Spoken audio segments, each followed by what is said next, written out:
The much awaited segment of this evening is our panel discussion: Pivot with Purpose and Reinvent with Clarity.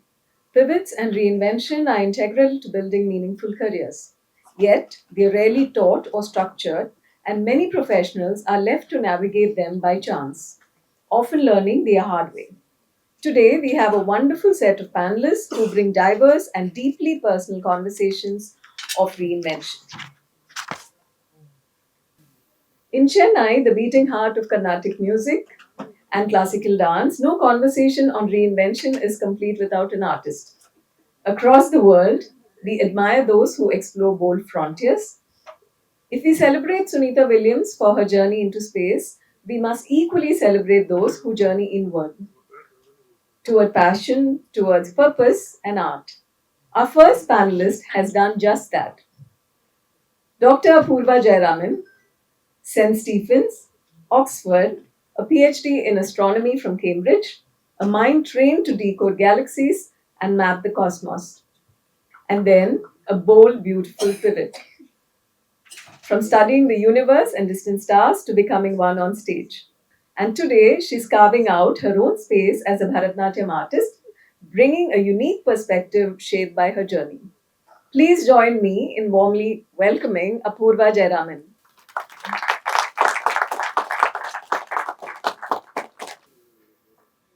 Pivots and reinvention don't go hand in hand with financial conviction. Our next panelist, Mr. A.V. Sendil, has lived through one of the most financially daring reinventions. He took what many would consider unthinkable pay cuts, an 80% reduction first, and then a 90% cut later. From the world of technology to wealth management, and eventually to building a purpose driven career as a wealth architect, his journey is a reminder that sometimes stepping back is the only way to leap forward. Please join me in welcoming A.V. Sendil.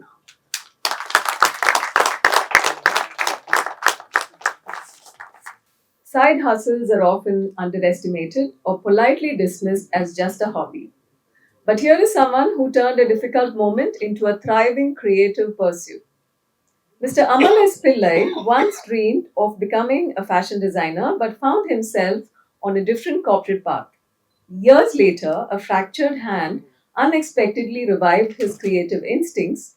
What began as an outlet became a powerful expression, creating meaningful art from discarded materials and growing it into a thriving side hustle. His journey reminds us that sometimes setbacks quietly open doors we didn't know existed. Amal, very happy to welcome you on stage.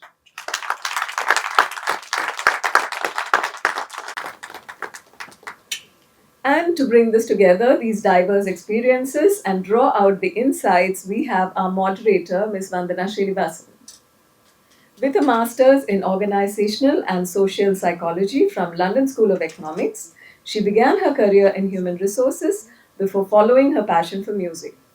Today, she's a celebrated playback singer, independent artist, and entrepreneur with over 100 songs across film and independent music. Having worked with legends like A.R. Rahman and Ilayaraja, she's also a two-time Filmfare nominee.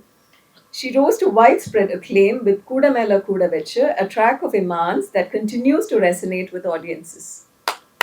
Her journey shows that reinvention is not always triggered by circumstance. It can come from an internal shift where what once felt like an interest begins to feel like a calling. Vandana,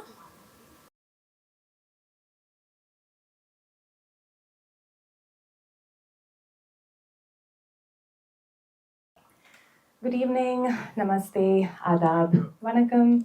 So many ways to say hello. I would fold my hands in namaskaram if I had a mic on the stand, but we'll still manage. So we're going to be passing this around, so expect maybe just a couple of seconds of delay between your questions and the answers. Let's give a huge round of applause to the man of the moment, Mr. Chandra, on turning his labor of love into reality from the tiniest seed of thought. A lot of us make grand plans, but how many of us actually follow through and turn them into a living, breathing book? So many congratulations to you. And there's a theme in the way everybody speaks about him. It's your generosity of spirit. The kind of material you've shared in the book is something that a lot of people would turn into a paid, subscribed, um, you know, content, but you have actually chosen to shatter that barrier and offer all of this without doing any of that. So that really comes across as an extremely generous move. And we don't often really see that kind of behavior in this day and age where every little thing is turned into something that's paid for. So thank you once again. I'm sure this book is going to benefit millions across the world, especially at a time like this. Thank you, Jyoti, for that lovely introduction. No pressure at all with the way she's described all of us here on stage. A warm welcome to my lovely panelists today. Give them a huge round of applause. It's never going to be enough for their accomplishments, truly. And it's been such a pleasure for me to be in their company and to get to know them and to get more questions and insights from their journey till date. So here we go. We'll quickly do a small audience round. We do have a detailed Q&A at the end of this session, but before we begin, so raise your hand if any of these questions are thoughts that have come to you. And before we go into it, this really is a safe space. None of this is going to be posted on social media or misconstrued. So, you can feel free. This is a safe space. So raise your hand if you've ever felt that AI, which really is the elephant in the room these days, or technology is going to affect your career. Okay, raise your fingers if you don't want to raise your hand. Okay, little more energy this Sunday evening. Okay, all right, I do see a few hands. Okay, so this really is the right place for you to be because we're going to be addressing these things. Raise your hand if you have ever thought of starting a side hustle, as they call it in today's lingo, which is a business or a venture that is not connected to your day job, as they call it. So, have you ever considered starting something of your own? I see a lovely lady in a pink shirt raising her hand. Yes, wonderful. Okay, good. Okay. Raise your hand if you've ever felt that your passion is not in your profession. You do continue working in your current place of work, line of work, because that's what you do. But you find that you don't feel energized by it, or you don't find any joy in doing any of that. So, okay, very enthusiastic show of hands at the back. We're going to come back to you. Okay, so this really is, in a nutshell, the reality of careers today. That's what we're dealing with. So these are questions we're going to be addressing. And even though you've come in with a fair bit of doubt, I hope that when you leave this evening at the end of the session, you have a fresh perspective. And like Chandra said repeatedly, that every setback needs to be met with an equal and possibly stronger force of confidence, because that's the only way we're going to get through it. We don't really have a manual or a guidebook, because a lot of the problems we face today, like this was mentioned earlier, we can't use a 1950s map and navigate current territories. You need tools that are designed for today. And that's what we're going to try and help you with, and that's what this book is going to help you with. So I urge all of you to pick up your copies at the end of this session. Okay, I only have 2 hands, so bear with me. Okay, we now move on to our first segment, which really draws from the book. So, when the ground shifted. The first question is to you, Dr. Apurva. So, dance has been with you from the time you were a child, yet you journeyed deep into astronomy, which really is for a longer conversation at another time. What led to that moment where you decided that I am now going to pivot to dance? And was it a difficult decision? And how did you go about navigating that challenge? Thank you for the question, Vandana. It's an honor to be here. Thank you, sir, for having me. And congratulations on the launch of your book. So, like you said, Vandana, dance was a part of my life from the time that, I can remember, like from the age of 5. It was something that I always very deeply enjoyed, something that gave me the possibility to be drawn in a little bit more every time, right? Every single time.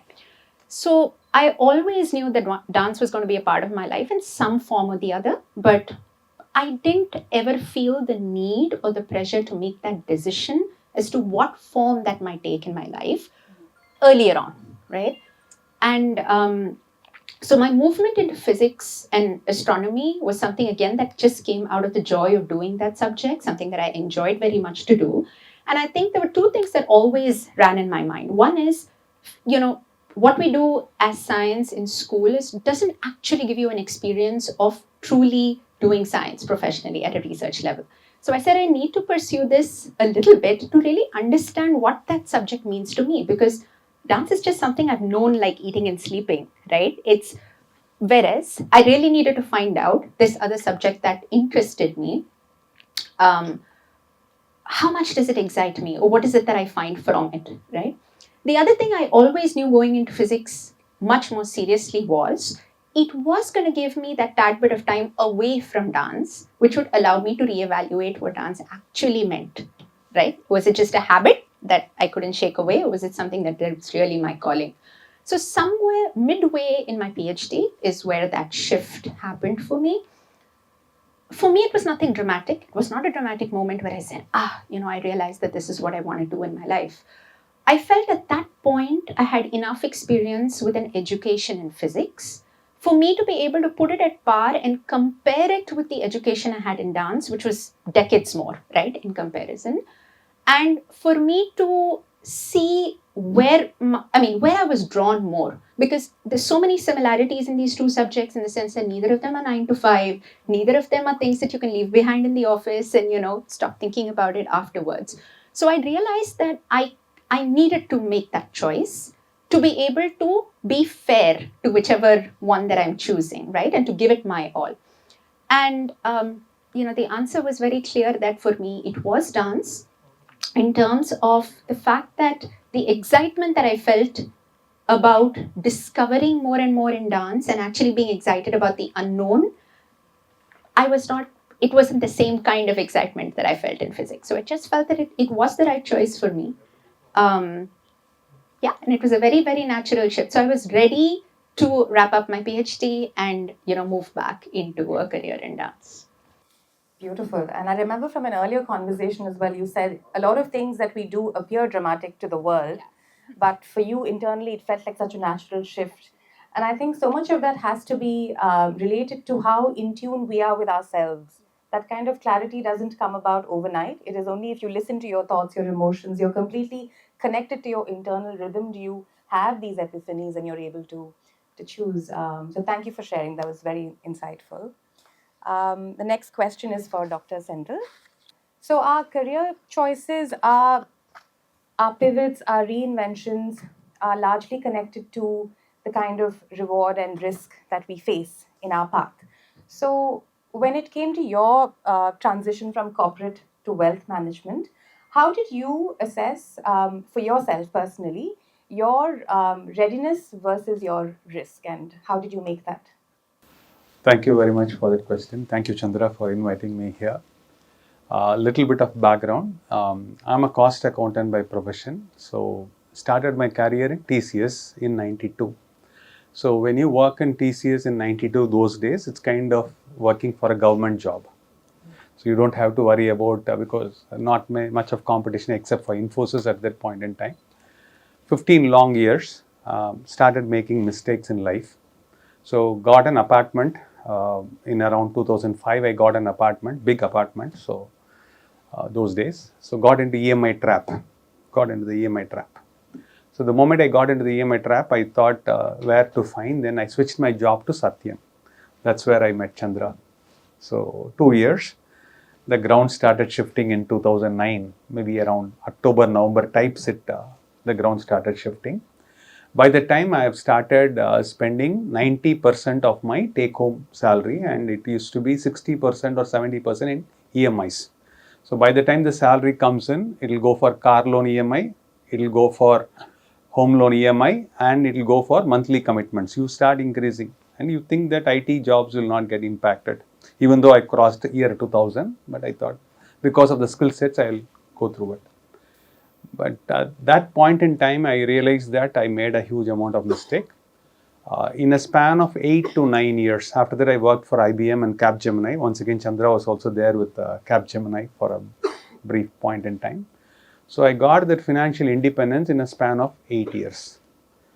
So that is the time I said, like, if I have also made all kind of mistakes of EMIs and things like that, why can't I, being a solution architect, I used to be a solution architect in IBM and Capgemini, why can't I become a wealth architect? When you go to a bank, the kind of advice they are doing, maybe they try to push an insurance product for you, which is not relevant for you at that point in time. So they try to make some commitments. So that's the time I said, as Chandra said, after 50, you should start giving back to the society. So I thought, let me start at the age of 45. So at the age of 45, I got retired financially. So I said from 46, I will get into wealth architect. So that's the career pivot, like saying that people should not make the same kind of mistakes what I have done. And financial independence is something which is very, very important. It's not that you earn high amount of salary to get this one. Even if you start saving very, very small amounts, maybe for 20 long years or 15 long years, whether it could be 500 rupees or 1000 rupees for 15 long years or 20 long years, that will take care of you. So that's how the whole career got shifted from, from a tech background to a wealth background. Thank you so much for sharing. I think a lot of people, like you said, when you joined work in that year, it really is considered a career that's going to last, say, 30, 40 years in the same company. And I think that switch is very evident today, where you don't expect, one, even companies don't expect that kind of loyalty from their employees. They are looked at as temporary travelers to the company, really. And every few years, you can expect a switch. So thank you so much for sharing a little bit about your journey. Amal, next question is for you. So many professionals nurture hobbies and creative sparks, but not all of them are able to turn it into something that's sustainable. So how did you strike that balance? How did you find the wisdom, of course, and the strategy to make that happen? Please share a little bit about that. First of all, good evening, all. Thank you, Chandra, and congratulations. And thank you so much for inviting me here. So, coming back to the question, I have always been very multitasking. From my school days. So, something that was not mentioned here. I'm a classical dancer. I perform Odissi. So, during my school days, I used to spend a lot of time. Like most of the time, I had to study, do performances, because that is again, like I'm a KV background and we had to go for this exhibitions and things. So this has always been there. So I always had a habit of carrying my studies plus like whatever my hobbies used to be. So when I started doing my college days, I never ever had a thought that I'll get into something like maybe business or had zero knowledge on all of these ideas. So once I had a fracture and I started, I used YouTube to learn skills. I'm just going to interrupt you for 1 second. Sorry, you just casually said once I had a fracture and I started. Yeah. Maybe you should give us a little more information on that. No, on the on As fracture. in, not everybody gets a fracture and says, "Oh, I'm going to start another company." So maybe you should just give us a little more background. Okay, so I was doing my internship in Bangalore, and I kind of fell down on, on a road, and I had a fracture. And the place where I was doing my internship, they asked me to stay at room. Rather than coming, because I was into hospitality sector, and they wanted me physically present there.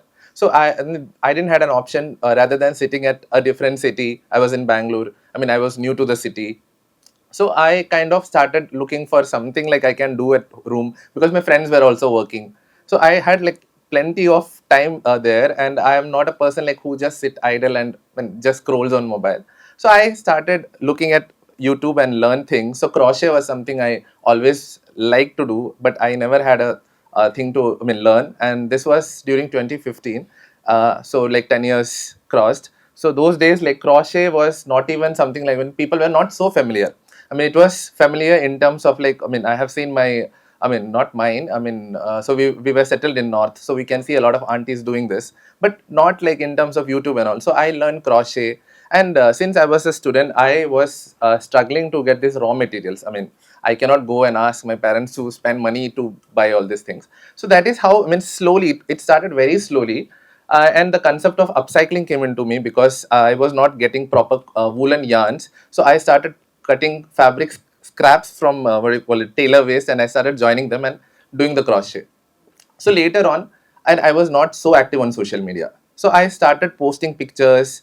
Things started to change. I learned stitching. I mean, most of the time I stitch my own outfits and I wear it. So I kind of do a lot of things. And one thing that I learned was like a lot of skills.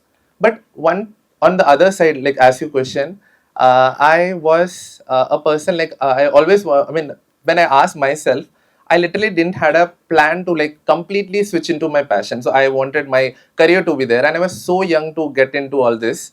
I mean, taking a decision by just quitting my job and getting into passion was not something that I was ready for. So I kind of like thought, okay, Saturdays and Sundays are more than enough to start something with. Maybe like I started seeing my goal as like a slow, steady thing, but I wanted to keep it as a balancing thing with along with my career. So that is how I came to this. Thank you.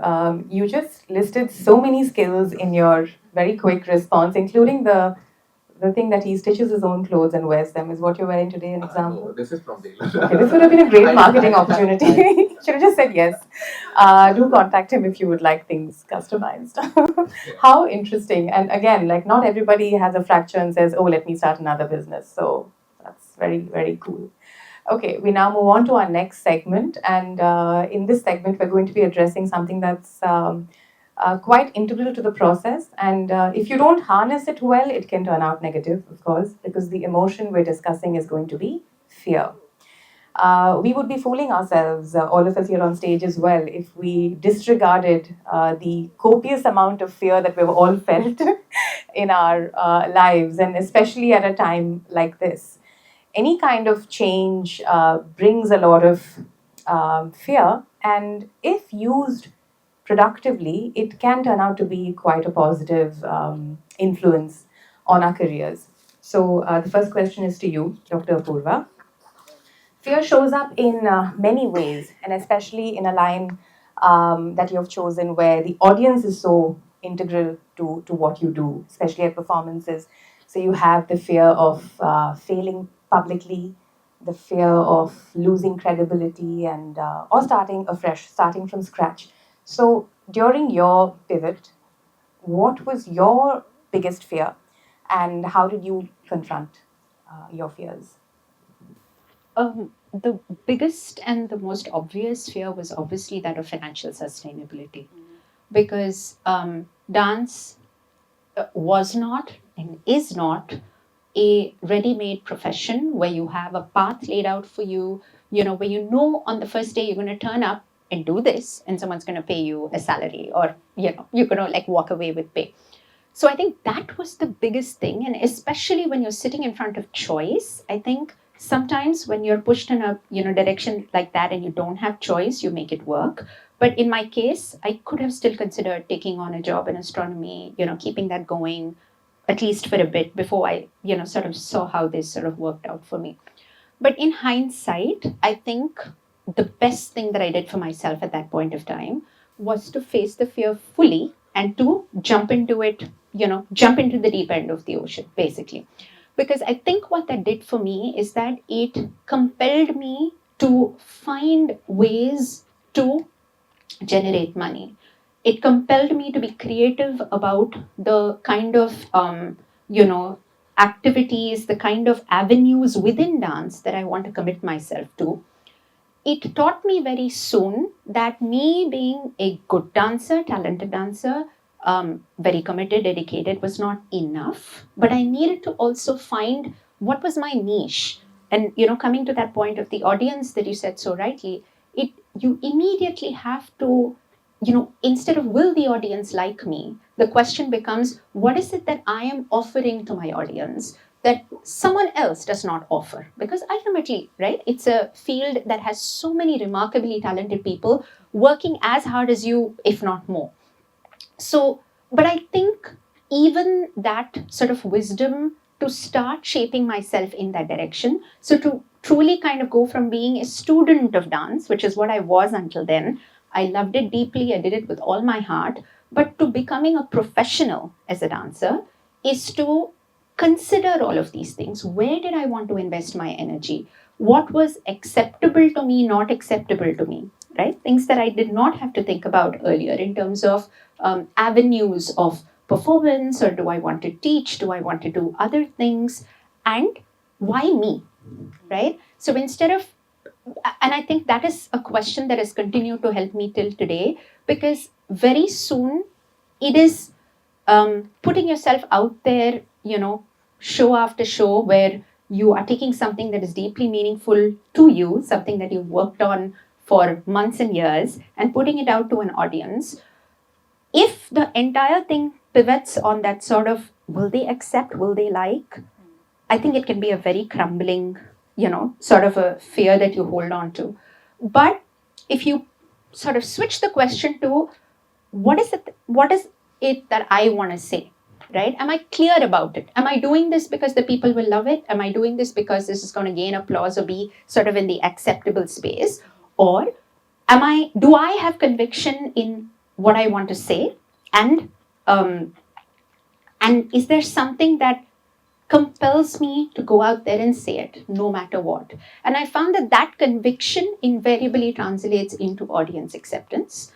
Another thing which my teacher told me, because of course, I've had numerous conversations with her with all of this, like, what if this happens, and what if the audience, doesn't like it? What if this bombs? Something that she's always told me that has, sounds idealistic upfront, but I think has been very valuable, is she would say, take the audience where you want them to go. And they will always travel with you, because an audience comes there for an experience, once again, that is unique to you and what you can offer. So don't take them where you think they want to go. Don't underestimate them, but take them where you would like to take them and the world that you would like them to see. But like I said, all of this needed me to jump into that space of absolute, no awareness of financial sustenance. And when I came back to Chennai, more than anything, I would just wake up every morning and be like, okay, now what? Like, what do I do now with my day? Because as a student, I knew I had to go to dance class, practice very well, come back. But I think the fact that I had bills to pay, and I ensured that I put myself in that space, it was a choice that I took, that I would do it on my own, that I would make sure from the first month on, I am going to pay my bills and I'm going to make that happen through dance, was something that, made me figure it out. Because I believe at the end of the day, all of us, that's what our education offers us, I think. For me, more than it being an education in physics or an education in dance, I think all of this has prepared me to deal with life. So I actually have the ability, right, to figure out creative solutions to my problems. But the question is, am I, asking that of me on an everyday basis? I think, yeah, for me, that's what it was. Yeah, that definitely deserves a huge round of applause. So many important points. I think to start with, the fact that you just had plan A and went straight in, and you decided you would make plan A work, which also needs immensely huge amounts of courage. And a very important point that you spoke about is the need to kind of create something that is so unique to you, and in a way that you become indispensable. And then the audience comes to you because that is something you exclusively offer. And I think this is something that applies to all three of you in what you've done, but you really highlighted a very beautiful, important point in this discussion. So thank you so much for sharing all that about your journey. The next question is for you, Dr. Senthil. I'm going to say something to the audience that might possibly make your jaw drop, collective jaws drop. And I think Chandra mentioned this earlier. So twice in his very illustrious career, he has taken pay cuts. And would any of you like to guess, if this is ordered, I'm taking the liberty of doing that because I don't think they're going to guess correctly.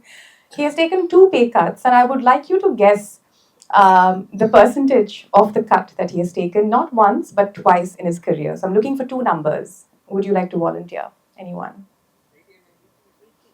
Do you know him personally? Because then you can't answer.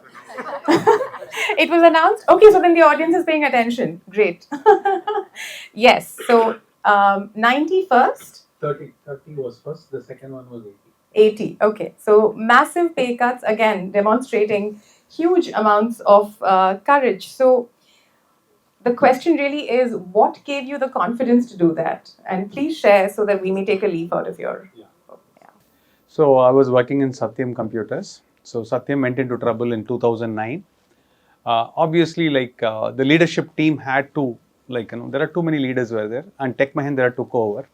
So I was looking for an opportunity, and I always working for Indian companies, whether it's TCS or whether it is Satyam.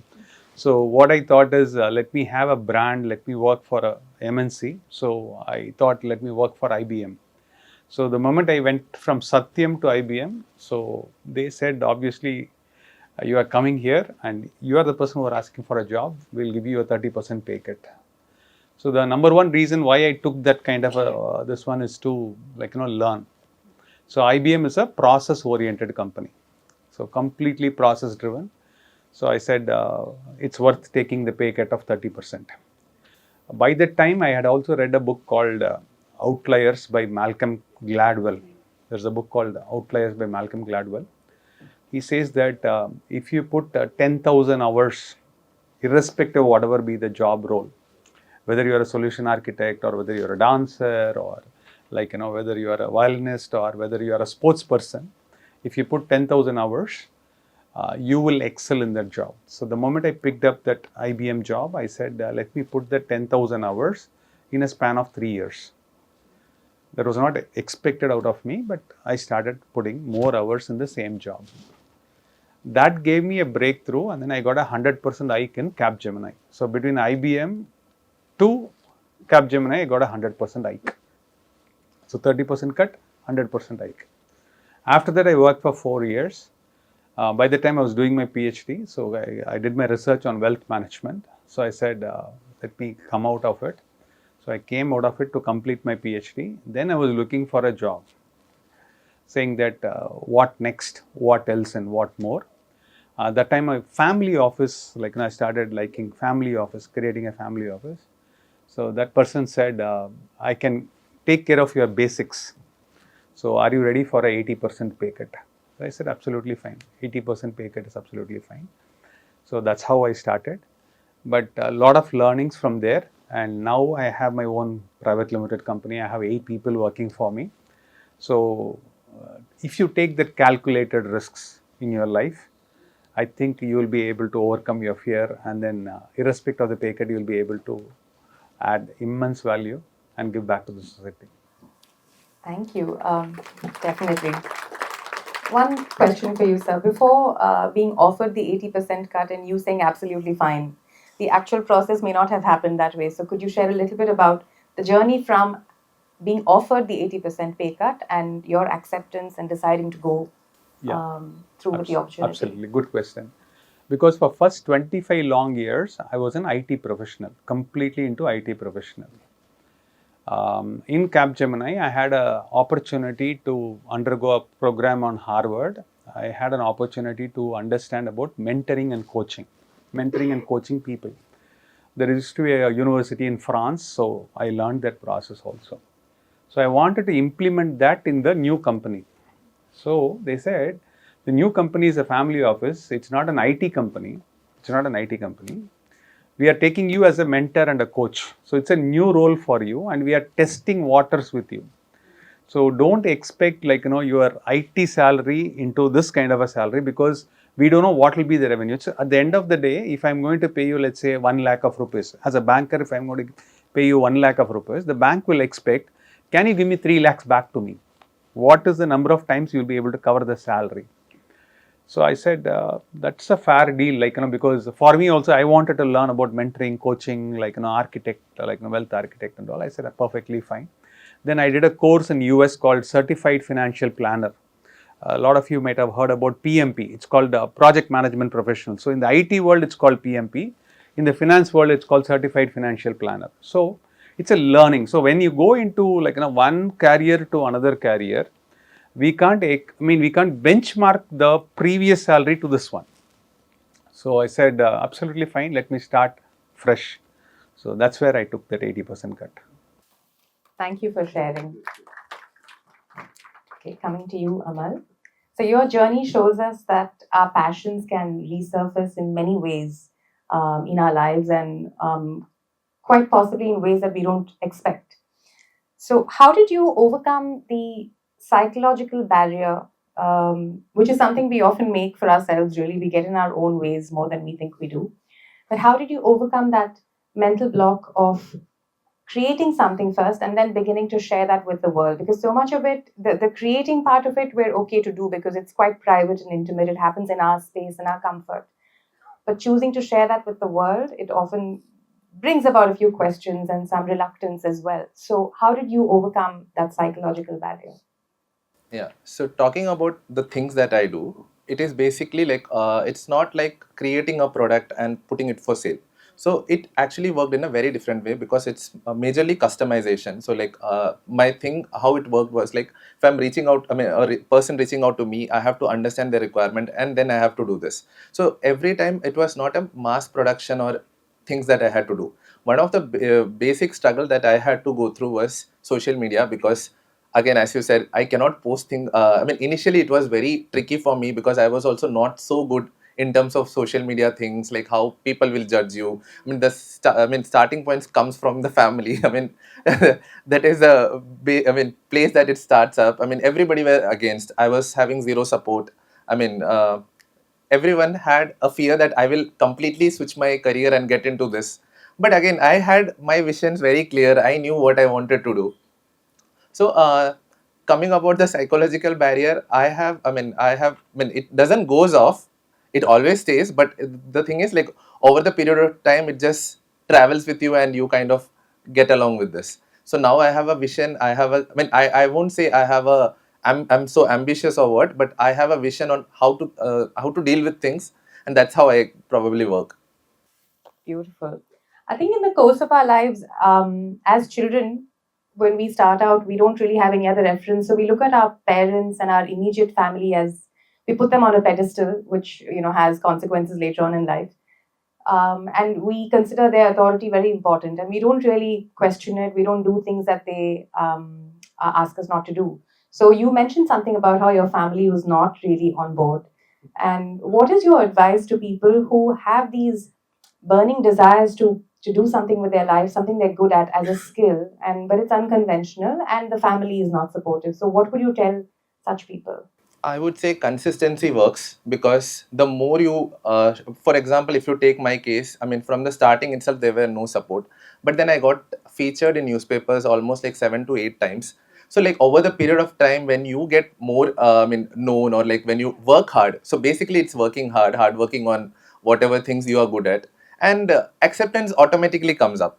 So, I mean, this is how it worked for me. But if you ask me, so most of the time, what I have seen in youngsters nowadays is like they just say no like very quickly to whatever. I mean, they just keep their passion aside and just focus on career, and they think of continuing it later, like whenever they feel like. But by that time, everything gets shifted. And in terms of arts, you have to be consistent. You have to be there. I mean, people need to know you, so you have to be a face of this thing. But that is how things has to be. And I would say like passion and profession both needs to be carried in a, I mean, in a very what do you call it, like it should not intersect in between is what I mean, that is my personal opinion.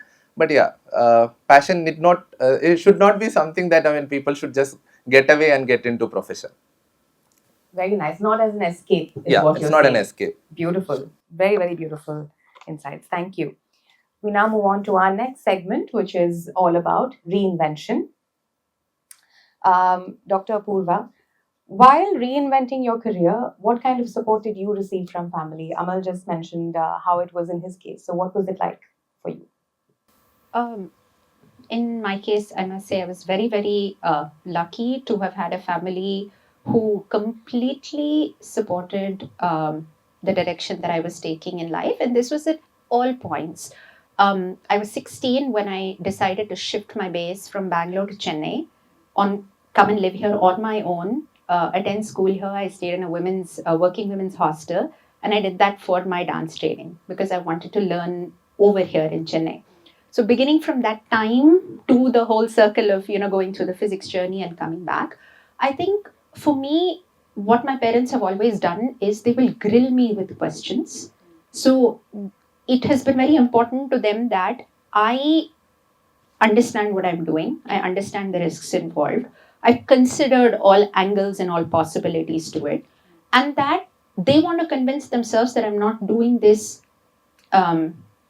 for the wrong reasons, right?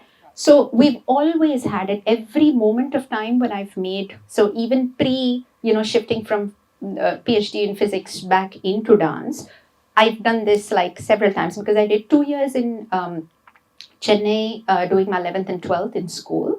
And at the end of that, I said, I'm going to Delhi to study physics. So once again, it was like, wait, we thought you were like, shifting into dance full time. So what's going on? But that's what it has been. Every time questions, are you convinced? Do you know what you're doing? Do you know why you're doing this? And so far as that base was there, they've always completely supported me. The other thing for me, I think, complete credit to them is that the ability to look at dance as not as an extracurricular activity that I did in school, but as something as important as everything else I was learning to do. Whether it was learning to keep your room clean, or learning to do maths, or learning to dance, to look at all of these things as education, as building yourself to be a certain kind of a person, that outlook came completely from them, first, one. Second, I think instilling a passion in something, I think that's also like a word that, how do you find that passion, right? What do you need to do to discover that this is what drives you and this is what excites you? It's very, very important to have the right kind of exposures to that subject, the right kind of teachers in that subject. And for me, I think all of that came from my parents. The fact that I was excited about dance, the fact that I could see it as something larger, something as a possibility that I could do this for the next 50 years and not be exhausted by it, was because of the outlook they gave me. So I think that was another very, very big contribution. And the third is at every stage, because I remember even the day when my dad dropped me in school, when I was 16 coming into 11th standard over here, when he dropped me and he walked away, he said, it's your decision. You have to live by it. But at any point, if you feel that it's getting overwhelming, we're there. And I think that has always been immensely important to me, where I understood the responsibility of making this happen on my own, right? I have taken this decision, I have to make it work, but without feeling like I would break under the pressure, because I always knew that there was somewhere to walk back to without feeling guilt, without feeling defeated, in case the plan was not going to work. So like you said earlier, it was just plan A and plan A all along. But I would not have been able to do that if that support system was not given to me. And in a way, the way I always looked at it is that, my parents came from a very different kind of a background. They've built, lives in terms of the economics of their lives, in terms of the quality of how they've lived. They've come a long, long way, right, from how they were raised to what they achieved in their lives. And I felt it is, if I, with all they have given me, if I don't then put myself in that position of saying, I think I owe it to that sort of foundation that I was given to take that risk, right? And to take a chance at my passion and not take the safe sort of route. Beautiful. I think you mentioned something that's extremely crucial to any of the choices we make, and that is accountability. When you make a decision, you have to live by the consequences, positive or negative. And I think instilling that in people is definitely excellent parenting. So kudos to your parents for having done that. And you also mentioned that your father said, this is your choice and you live by it. But if you do want to come back, we're always there. I think that is possibly one of the most beautiful things we've heard all evening, because how many of us have the luxury of parents like that, And I've had that. So for a second, you took me back to my own journey, and that's how it's been. My parents have always said, you pick a line of work, pick something that makes you happy, and it's your choice. So then live by the consequences. But at any point in time, you think that this is not the right decision, and you want some time to come home, and you can always come home. basically. And I think that is such a luxury and such a privilege to have. And I wish that for everybody who wants to make difficult choices, because these are the things that make choices easier. Thank you so much for sharing that. Dr. Sendil, this one's for you. What is the most common error that professionals make while transitioning from one career to another? And what are the safeguards that need to be in place before one makes a shift? So the number one mistake that they make is not creating an emergency fund. I call it as an emergency fund in the sense that, for example, during COVID, people who are working in the travel industry might have got affected for 3 months, 6 months, 9 months, and all that stuff. Now, because of AI, like Oracle is now trying to, like, now they've already laid off 15 to 20,000 people in India. So, when it comes to professionals, the number one mistake that they are making is not creating an emergency fund. The first thing that you should find out is what is the net worth that you have. Net worth is nothing but assets minus liabilities. What is the net worth that you have? And divided by what is your monthly expenses. For example, if I have a net worth of, let's say, 10 lakhs, and let's assume that my monthly expenditure is 1 lakh, that means for 10 months I can run the show. That's the kind of a. So as a professional, if you want to, like, do it, my suggestion is at least keep 3 to 6 months as an emergency fund. That's very, very important. The second question that you asked, like, when you transition from one to another pivot or whatever that you want to do it, when you start a new business, don't borrow too much of money, because, and that too, if you start signing up papers, that becomes like, kind of a loan and a commitment. That may also take away your hard-earned savings. So there are ways and means in which, like, the government is also supporting, called MSME. It's called MSME. So there are some loans are available. So my suggestion is that is take the help of professionals, build a very good network, and before transitioning to your own, like, own venture, maybe give it to your spouse, like, at least for 2 years or 3 years of expense, so that your spouse will not come and disturb you for another 2 or 3 years for you to, like, till you start, and, like, your business will start like a small baby. It will take about 2-3 years to pick up speed. So give that money to your spouse so that they don't disturb you, and you will be able to concentrate on the business, and then you will be able to rock. That's the only small suggestion I can give. That's a very big suggestion. Thank you. And I was going to ask you if you could give it to us in numbers, and then you said 10 lakhs and 1 lakh and all of that. So that's very useful. A lot of us find it easier when we have numbers to work with. Thank you so much. Coming to you, Amal. You mentioned some of this earlier. We're going to go deeper into that. You said you've actually built a meaningful creative identity while also holding a corporate job. So if you could share a little bit about your personal practices, your discipline, your boundaries that make sure that both worlds don't mix, and also that one doesn't drain the other. So how do you strike that balance between these two worlds? Please share a little bit about that. Yeah. So talking about the one of the major factor that if somebody is getting into holding a passion and profession is boundaries. Obviously, because both of the things are interconnected. You will be judged, and people will have problems. So since I have, this is my that should not, but that should not matter, but it's like it changes from time to time and people to people, experience to experience is what I would say. But I personally pursue my Monday to Fridays are dedicated for my company. Where I'm working, I'm perfect there. I'm a good employee. Getting good hikes and everything. I get everything. That is different thing. But when it comes to Saturdays and Sundays, I'm very strict that it's for my personal things and for my venture that I have been in. So this has always been there from the schoolings, as I mentioned. When I go for a practice or when I go for a classroom, teachers used to ask me this question that you are dancing around, so you will not get marks. I'm like, no, I am doing it it's a different time frame. You don't have to mix both. Same thing happened when I was doing my college. I was, whenever I go for performances, that has always been a problem. When I came to my, when it comes to my job, the previous organization where I worked, this has always been a problem because they knew me like very much on social media, and that actually kind of I mean, sometimes it creates problem, but when you have clarity and when you have answers to like give them off by, I mean, for in my case, I was good at my work culture and other things, so they didn't had any questions. And I always have boundaries whenever it is, even if it is my job, my work timings and everything, I'll be clear.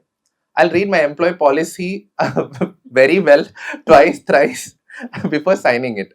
So these are certain things, because most of the company policy will have a statement saying that you cannot, yeah. But again, most of the cases, what I have seen is, I mean, I have worked in 3 different companies, and all of them had one particular statement saying that you cannot work in a different company. It's not mentioned that you cannot own one. So that is how it has to be. I mean, yeah. Come on, that deserves a bigger round of applause than that.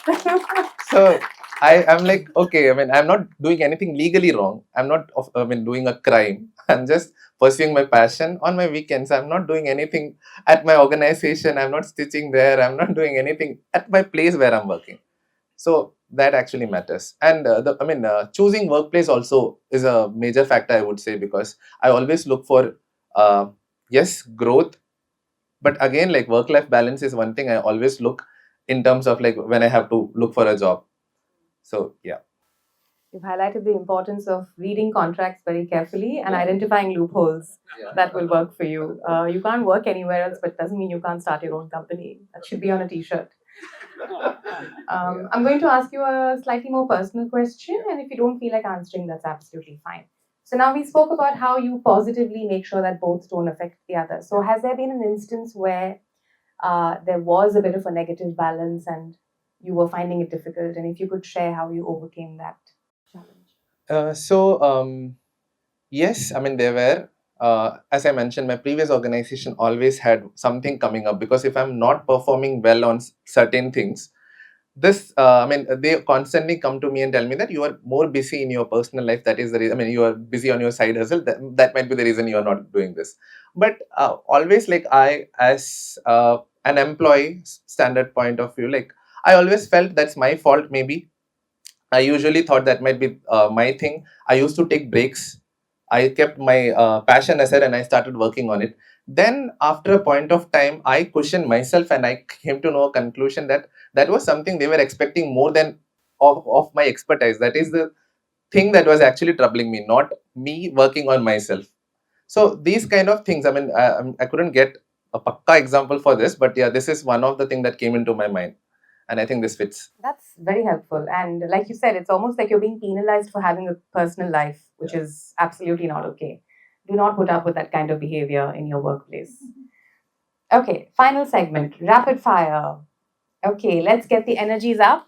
Let's sit up straight in our seats a little. Get the energy up a little. Okay, so answer in one word or one sentence. We'll start with you. We'll start with you, Dr. Sendhil. You have the mic. Okay, one word or one line. All these questions were made by Chandra, where is he? Yeah, and we were just discussing earlier that none of these questions can be answered with one word or one line. And they're all podcast worthy and they require like, an hour and some snacks, more snacks. Okay, so one skill that is mandatory for the future that everybody must have. 4 hours of reading every day. Fantastic.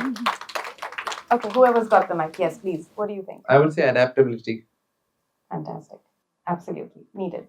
Dr. Purva?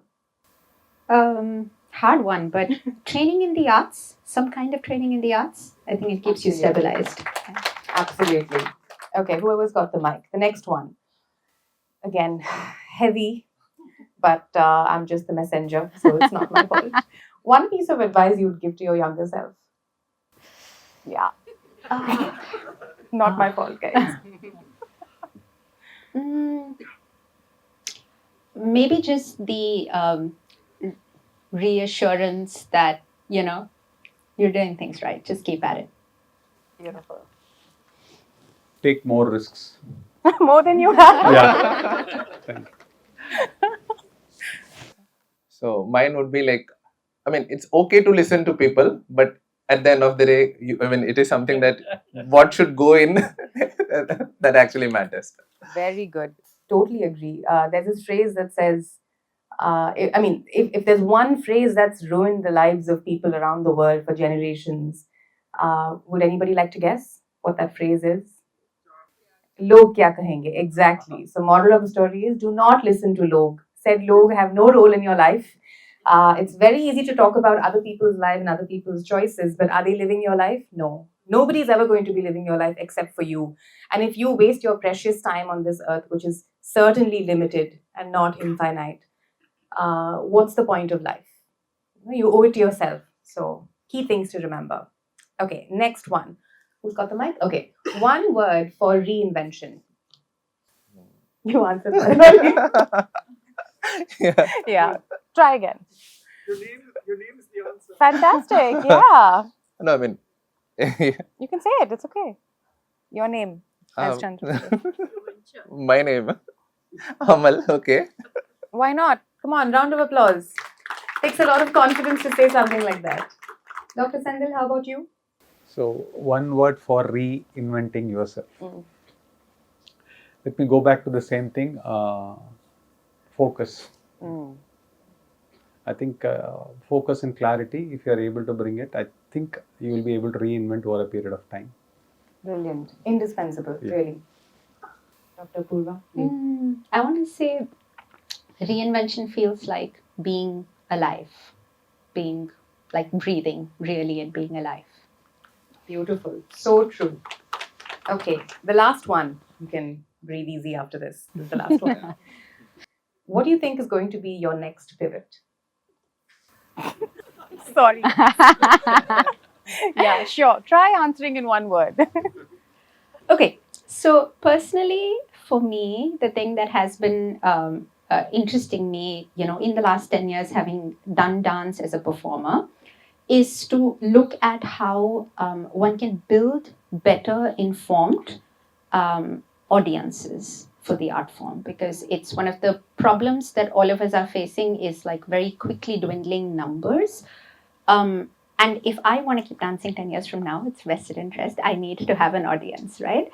So for me, I think that would be learning the skills required to do that, because I think that's calling upon a part for which I never trained.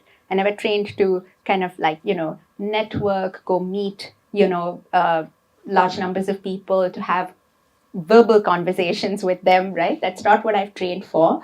So how do you make people listen to you when you're not doing that? Like when I do dance, I know I can do that, but how do I make people listen to me, pay attention to something that I feel is interesting? So I think that's really where I am right now, where I'm really kind of considering, okay, I should train myself to understand these things, or even if it is about shaping this as a kind of an organization, how does one go about doing that?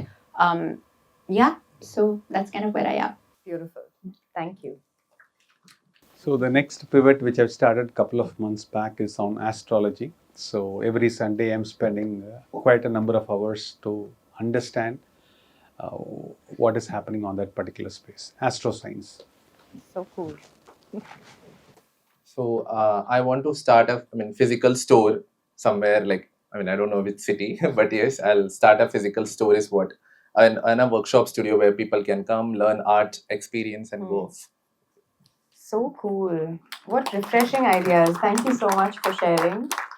Huge round of applause for our lovely panelists for sharing their journey with us. I'm sure all of us are going to leave with a lot of important points and things to implement in our own lives. We now open the floor. We'd like to have some questions from our audience for any of the panelists. We'll have a mic that can be passed around, and we'd love to hear from you. Absolutely, absolutely. Perfectly understand, Balaji. So I think these kind of cuts are applicable only when you get a salary of, let's say, 5 lakhs a month or 10 lakhs a month. Okay. So a person who is getting, let's say, 30,000 rupees a month or 50,000 rupees a month, I think it's very, very difficult. Absolutely difficult. I think unless you spend time on your skill set, I think that's where I think the way I try to put it is try to upgrade myself every 2-3 years. If I add immense value to the organization will either double the salary or my competitor will give me 3 times the salary. So, two things. So, that's how it is. Thank you. Thanks, Bharat. That's such a real answer. You're so right that those Yeah. numbers only make sense when it's Correct. in multiple. You add value to the employer, employer adds value to you. Yeah. Would anybody else like to go next? Yes. I'm so sorry. You need to be a little bit louder. Yeah. She's just reinvented herself. She's moved all the way from UK and she's Beautiful stuff. she's an orthopedic surgeon. Oh, wow. So my question is also for Chandra. So I belong to the healthcare industry and reinventing in terms of healthcare it involves a lot of capex. And I've been doing a bit of studying about the corporate models in India at the moment. And they may look very sustainable, but as a surgeon belonging to a healthcare sector, it's a very difficult sort of a role to fit into. And what are your thoughts about, having a smaller setup um, where we can serve a certain postcode instead of, investing so much in a big corporate? Absolutely, that is possible. You may have to do a little more research on what are the needs of people and what is it that delta that big hospitals cannot cater to that you can provide, and that would be a big differentiating factor between you and them. And the moment you start growing in that space, right, the bigger ones would want to swallow you, just like the yeah. I think it's always there. I think the biggest gift that corporates give us is to subspecialize. So you have the luxury of having a certain specific unit which you can cater to and the people come there. But that's not the luxury you would have in a smaller scale setup. But in terms of actually giving back to the society, it's more cost effective. It pays the doctors on a right scale. They are not working on a feed for service model.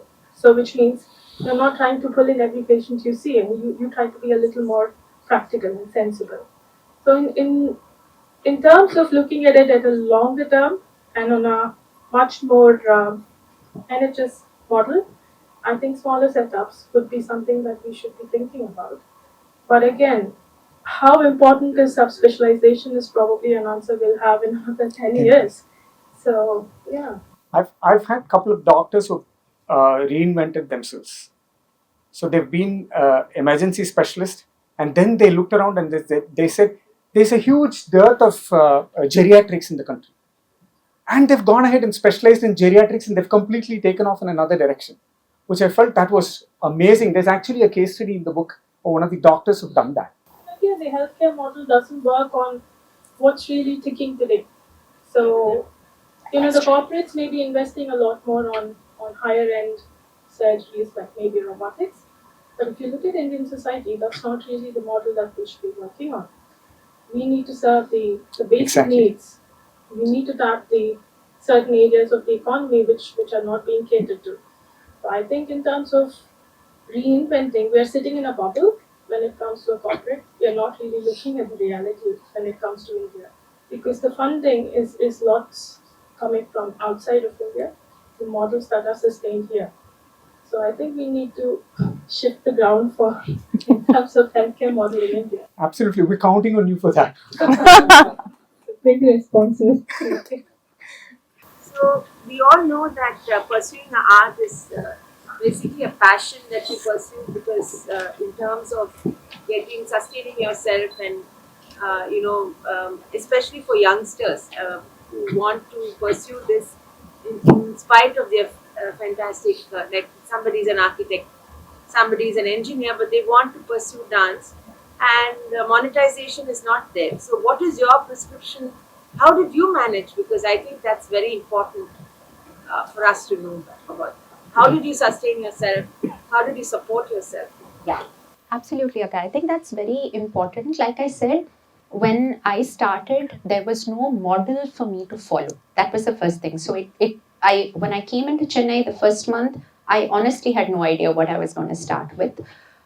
For me, one of the things that I started off doing was a job at Kalakshetra Foundation, which was my role in Kalakshetra at that point of time was as outreach officer. So I did everything from help organize events to help projects go from zero to its end in the role of a coordinator. What this did for me, I did this for about a little short of 2 years. What this did for me is, of course, brought in a monthly salary, which was very, very important at that point of time, um, in the sector that I was interested in working in, right? So it was not something that was on the side, but I was always directly interacting with artists, with dancers, musicians, understanding how events are put up, understanding how an institution like Kalakshetra functions and its vision, etc. So that kind of got the ball rolling for me. Something that Sir said earlier, I think, was a very important thing. I did come in with some amount of savings from my PhD itself. So from my PhD stipend, I had saved up that I knew at that point of time would take me through for about 10 months of living in India and paying rent and eating food in India, even if I earn nothing over here. So these were my two starting points. And by the end of this second year, I had hardly performed in Chennai. I had done like about 2 performances. We also know that performances per se is not what brings you the money. But I was able to set up my first international tour in dance. And so it was at that point of time, once again, I took that plunge of deciding that maybe it's time for me to, quit the job, the, salaried job, and to see, if I can sustain this and build this direction.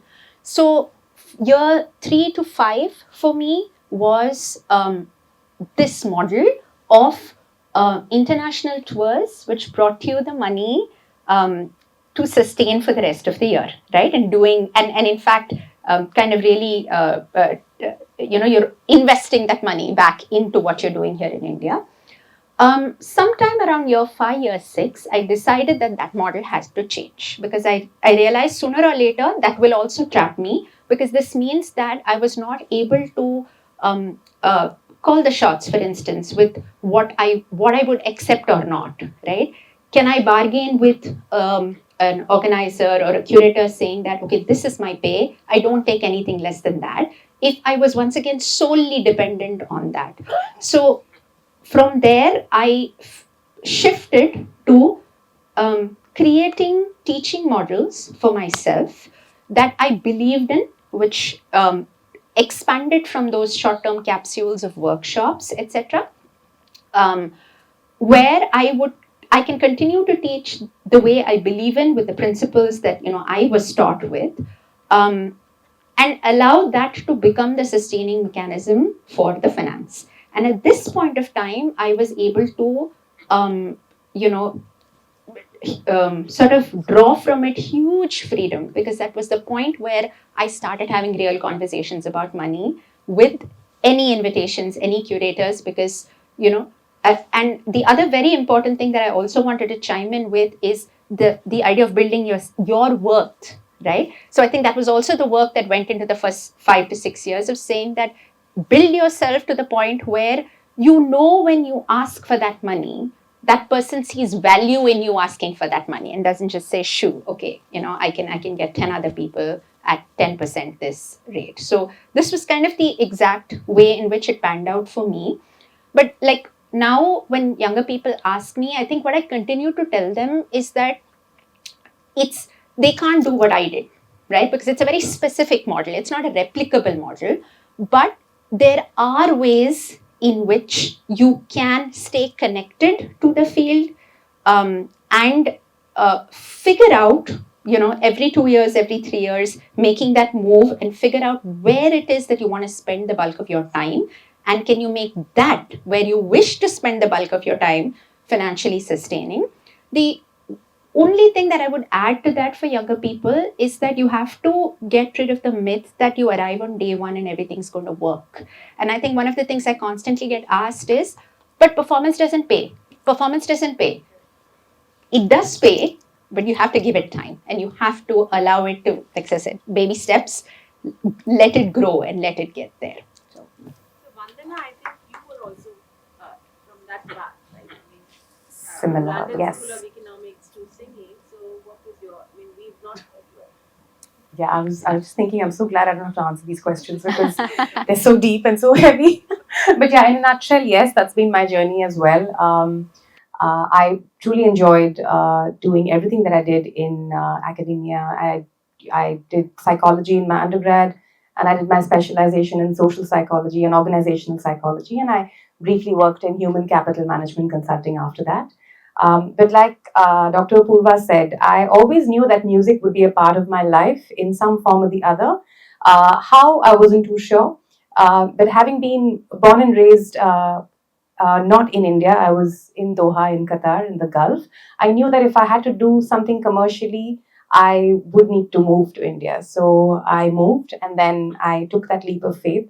And I was just telling her some time ago that I've been colossally stupid in many areas of my life. But certain other areas of my life, it's almost like I had this wisdom guiding me, and I've taken some massive plunges of faith that have led me to my current journey and to my current position in life today. And in a lot of ways, and this is something I keep reflecting upon, what I do today, it may not have unfolded in a way that I had imagined or had expected. You know, when you're young and you're doe-eyed, you have many of these dreams and you really want Plan A to turn out exactly as Plan A. And I was telling Chandra the other day, I think I'm on Plan K because I'm nowhere in the first row of the alphabet. But I think I decided I wouldn't give up. I would keep trying. And I think in an age and an economy like this, you have to keep pivoting. And that's where magic happens, really. So thank you for asking, Priya. I was happy to share. That brings us to the last question. Yes, I do know you have another question. Do we have time for one more question? No. The man has spoken.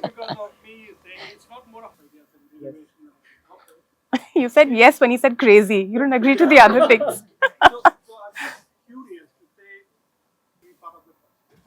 Yeah, let's make it happen. We don't say no to unconventional things, and that's why we're here on stage today. Wonderful. We're going to hold you to that. Everything was recorded, so we're going to have this conversation again. This is a safe space, but everything was recorded. We're going to come back to you on that. Thank you. Thank you. Any more questions? You could direct them after the session today. They're all very warm and approachable people, and they'd love to take them on a personal conversation. So the verdict is out. Reinvention is a must. It is uncomfortable. It is uncertain. There could be several pay cuts and a lot of detours, but unfortunately, growth doesn't happen in the comfort of our chosen spaces. We have to step out of them, and that's when magic happens. So I urge all of you to read the book, apply it to your life. There are several instances that would make you stop and think, and I'm sure you would benefit immensely from this book. Thank you so much for being such a wonderful audience. As we know, the ground will most certainly shift, but if we stay curious, stay courageous, and open to learning, we not only survive, we actually thrive. So thank you once again, ladies and gentlemen, for being here this evening. It's been a pleasure to be here today, and congratulations once again to Chandra. Huge round of applause, the last one for the evening. I'm Vandana, and this has been a pleasure for me to speak to all these lovely people here on stage. We'd love to take the conversation forward after the session, so do feel free to reach out to any of us or to Chandra as well. And thank you to everybody who made this event possible today, all our crew, Jyoti, Anita, everybody on sound, on lights, all the people behind this one-man army. And we look forward to seeing you at another stage, having similar conversations, because this really is an ongoing one. It's not for just this evening. It's going to happen for quite a bit of time, given the state of the world we are in. So we look forward to having more of these conversations with you. Thank you so much.